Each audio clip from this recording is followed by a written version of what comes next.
Have you ever dated somebody and they're inconsistent? It's a big red flag. Somebody calling you today, skipping a day or 2 or 3, red flag.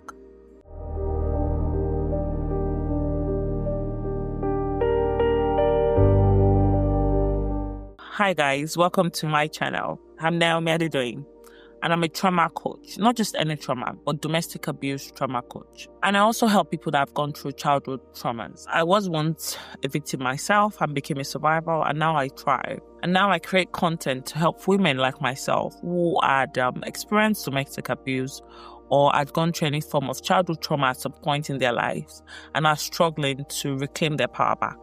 Now, what do I mean by reclaiming your power back? I mean, you're struggling to gain confidence. You're struggling to improve your self-esteem. You keep dating the same type of men. You keep falling into repeated dating patterns. Or you keep going into an abusive relationship. I'm your girl. So send me a DM on Instagram. You can check me out at the Naomi Adedoyin, or on Facebook. Myself or somebody from my team would respond. So today I'm talking about inconsistency. Emotionally unavailable men. Have you ever dated somebody and they're inconsistent? It's a big red flag.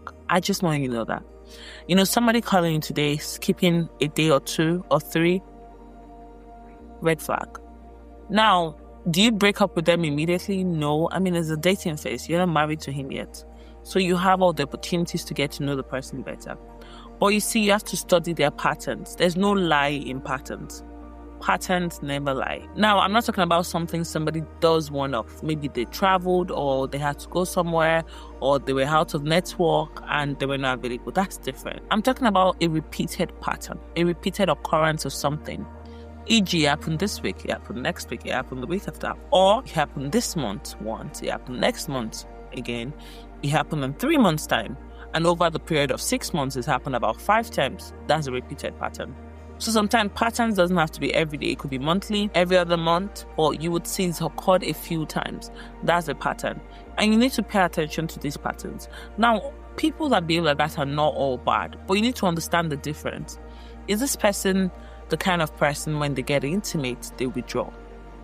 Do they get detached when they get intimate? You need to focus on key things that will make you understand that the person I'm dealing with is not just inconsistent, but they're emotionally unavailable. Now, there's some people they're detached, but they can be emotionally available. E.g., they could have gone through a trauma that makes them really independent. Like, they don't feel like they can rely on anyone. They're afraid to trust anyone. So they always want to do things by themselves. They don't always want to ask for help. And sometimes you'll find a lot of single mothers in this category. They've been disappointed so many times, and now they've just decided that, I'm going to do it by myself anyway. So you find out that they might become a bit more resistant to help sometimes, and you might find them a bit detached, some of them.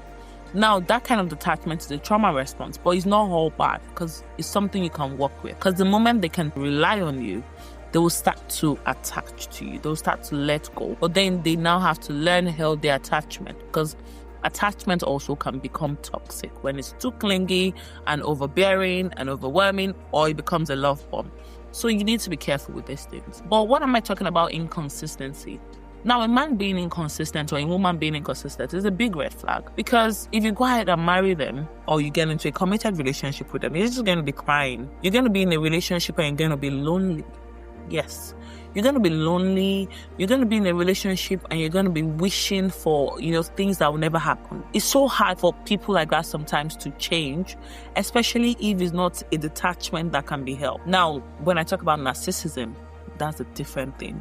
If you ever find yourself in a situation that you're with a narcissist, you can watch some of my other videos or go on my page or go on my foundation page called Enough Woman on Instagram. We share a lot about narcissism there. That is a bit different. Now, if you meet a narcissist, I'm telling you, there's no point. Don't even bother continuing the relationship.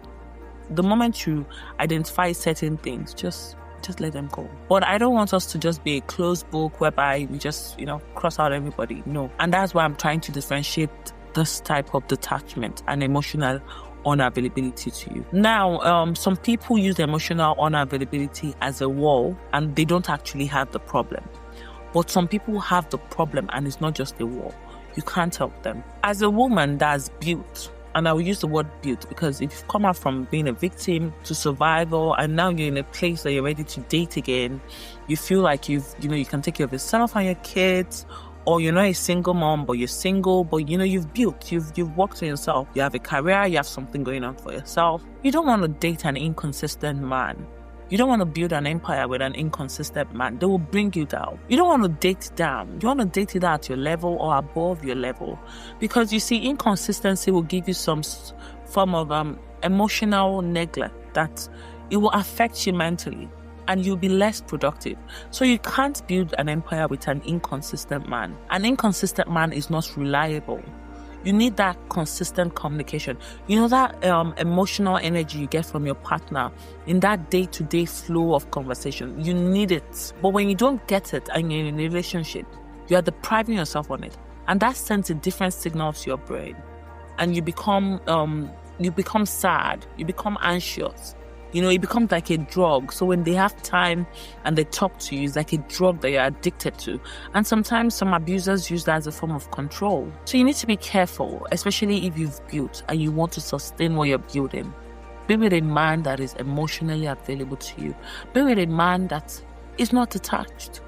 Be with a man that has healthy attachment, not clingy, not love bombing you, but a man that understands the importance of communication. Be with a man that can be accountable. What do I mean by accountability? A man that you can correct and would listen. And you also have to be able to reciprocate the accountability. You need to be teachable. You want a man that is teachable. You want a man that pays attention. That you can tell, I'm not happy about this. This is a trauma response for me. Is it a trauma response for you? Is there any way we can work on it together? There's some people you will meet them, they will tell you, this is how I am. This is how I am. Please, let them be. Let them remain how they are. But they're not for you. Anybody that cannot change is doomed. Literally. So don't bother entering that doom with them. Let them be. Let them go and be with who would accept them the way they are.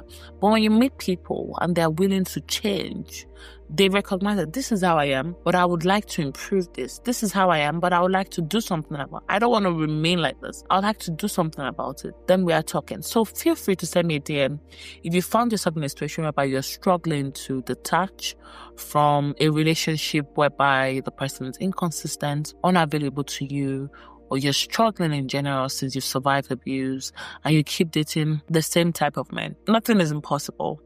You can be that woman you see that you admire. I'm telling you. Anyways, we'll speak soon. Bye for now.